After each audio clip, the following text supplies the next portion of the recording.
just even in the middle, just by default, and they each like the two sides. Oh, yeah, yeah. All right, what are we doing here? You guys need an opening statement? Go ahead, make an opening statement. We're excited to be in the Lincoln, Nebraska Regional and fired up to play at 1 o'clock tomorrow. There's only one thing I have to say today is I'm surprised the governor hasn't canceled everything tomorrow so everybody can watch this match. Since the NCAA puts us at 1 o'clock, assuming that we know Nebraska will sell out and our fans better be ready to blow off the roof tomorrow night. That's all I got. Afternoon. Huh?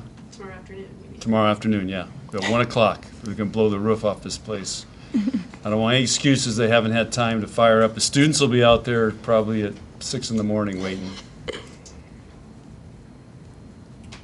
Were you surprised to see that? It's the second year in a row you get one of the earlier time slots on this Thursday match. What was your reaction when you saw that? No comment.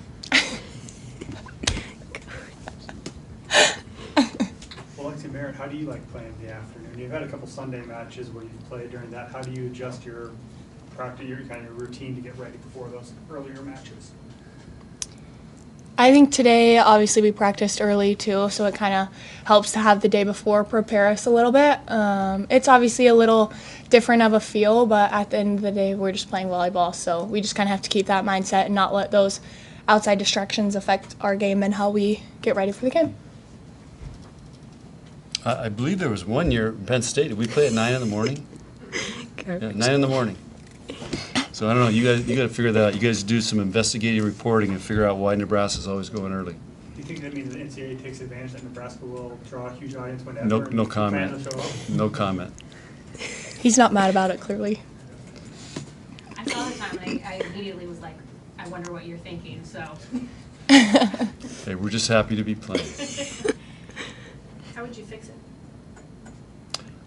Do what basketball does, spread it over 2 days. It should be a no-brainer. Why not?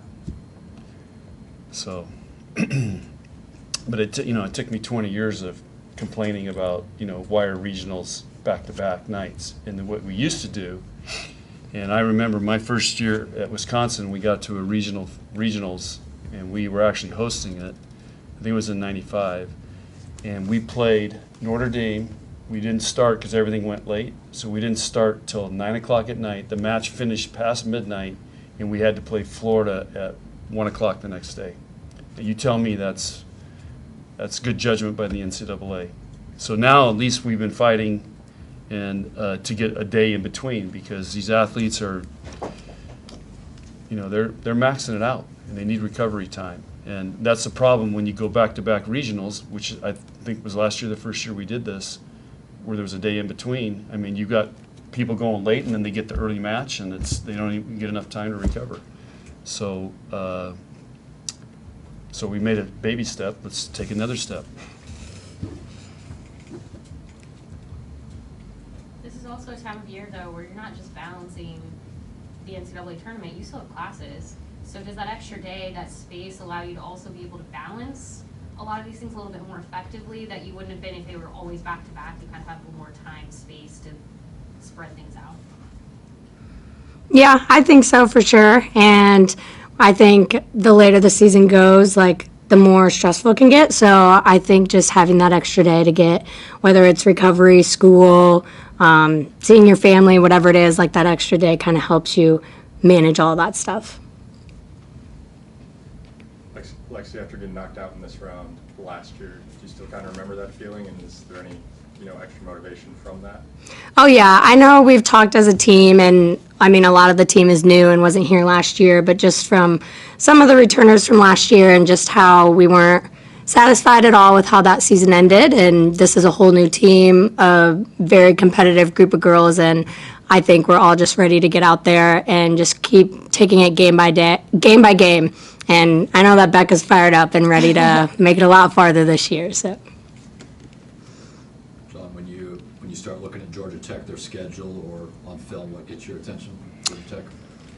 Well, they run a lot of different lineups, so I don't know if that's part of their design or they don't know who they want to play, but they can give 6-2, 5-1, and that's kind of Brazilian style. They're Brazilian coaches. They have 4 or 5 Brazilian players on their team. A girl from Argentina's. So that's one thing. They're very good volleyball players. You can tell they're experienced. They've got all the shots, and they've played a really tough schedule. They've competed really well, and it's a great regional semi matchup. I think all the matchups this year. I'm not sure there's ever been a year where I thought, man, there is going to be great matches all day long tomorrow, and they're all going to be super competitive. Is that a result of the level of play? Yes, yeah. And I can remember 10 years ago, our third round match was, we might be playing somebody okay, but I mean these are all great matches. All these teams have a really good shot of being in the Final Four. Merritt, where are you guys at in terms of balancing the excitement of this weekend and yet some of the nervousness, and how is this weekend any different than it was for this team last weekend?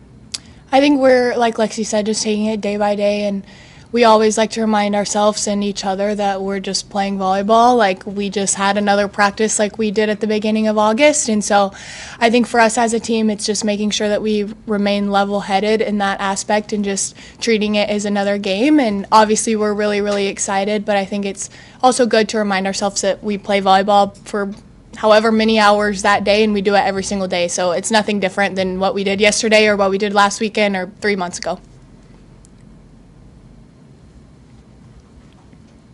What kind of environment are you two expecting tomorrow for a 1 p.m. start? I've played a lot of matches here, and I feel like no matter what time of day it is, what time of the year it is, it's always packed, it's always loud, and they're always just ready to cheer us on and support us. So, I know Husker Nation will show up, and they'll bring it. So I'm excited to see that. I think another thing to add to that is we haven't hosted a regional for 6 years now, so this is a new experience for our fans because we haven't done it in a while, and so they ought to be pretty fired up. This is a big deal. Is it nice to not have to travel yesterday? Yeah. Just how much did that make things just that much easier for you? Well, the key is what do you have to do the Thanksgiving week? If you're home, then this travel's okay because you haven't traveled maybe in two or 3 weeks. If you're on the road that last Thanksgiving and then you got to turn around and travel right away, it's been a quick. You would have had to leave. It's a pretty quick turnaround. So I think it's a huge advantage, and it's a great reward if you can be a top 4 seed. It's always one of our goals is to be a top 4 seed. But it's hard to do. Any other questions? I was going to say, after we talked to you on Saturday, you had some key things that you wanted to work on. How do you think that practice has gone as a group, making some adjustments like getting the middles going, just doing some different things this week as you prepare for this next set of games? Well, I journal after every practice, so I could share that journal with you, but I'd be curious what these guys think. I think each week we come into practice and the coaches have high expectations for us always, but there's always little slight changes for whatever we need to work on that week. And I think this entire season, but specifically this last week, we've done a really good job of whatever was asked of us, we're going to do our best to do. So I think, you specifically asked about the middles getting going and getting them involved, and I think they've been working really hard, especially with Bergen and kind of getting that connection down. But I think we do a good job every week of whatever coach and them ask of us, but I think the middles have been working really hard on that specifically, and they've done a really good job of that, and I think you can see that in their play the last few weeks. Merritt, how do you feel like some of the younger players kind of handled their first tournament matches?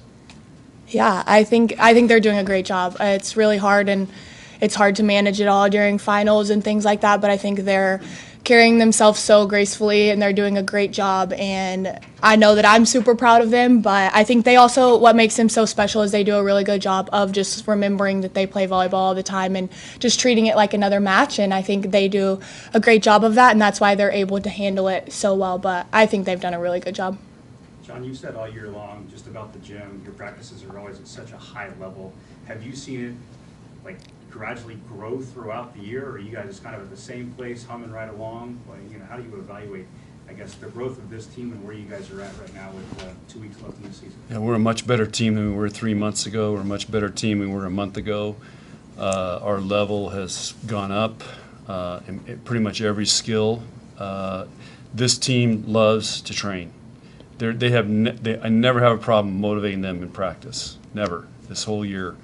They love to train and they love to get in there. And then what we try to do is we go in late in the season is we keep up in the ante. We got to make it a little harder. They got to get one more in a row to get out of that drill and just try to keep raising the level. And these guys, they love it. Merritt, is there any difference when you're playing against a team that runs a 6-2? I mean, are you doing anything different attacking-wise? You see any different looks up at the net?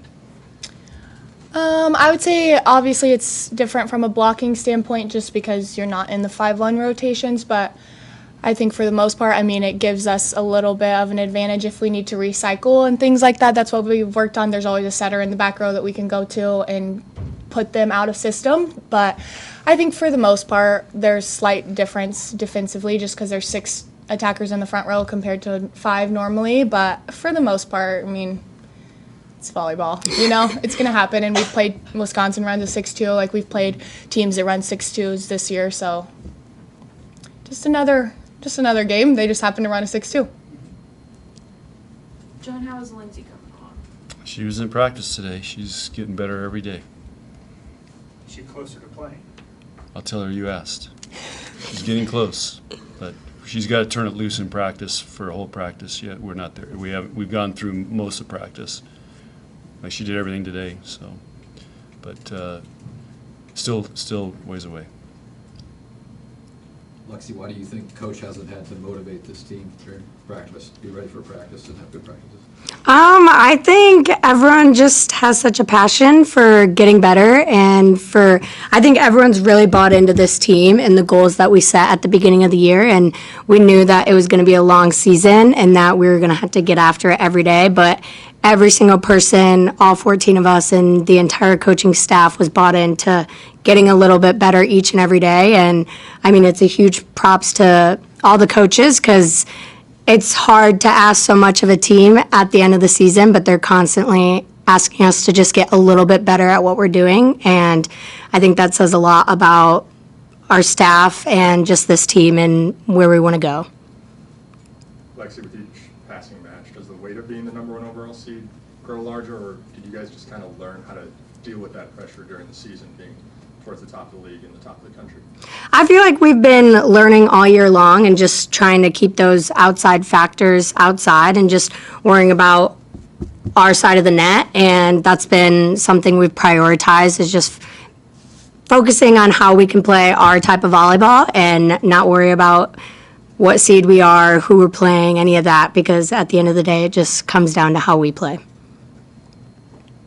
One more? I know Merritt gave you a lot of credit, Lexi, last week when she was without the voice for setting up the How happy are you Oh, that God. she does have this? Oh, yeah, I'm very happy. I'm not the most vocal all the time, so, I mean, I really had to step outside my comfort zone, but, I mean, I love just having her on the court, whether she has a voice or not. All right, thank you. Okay, guys. Thank you, guys. Come on.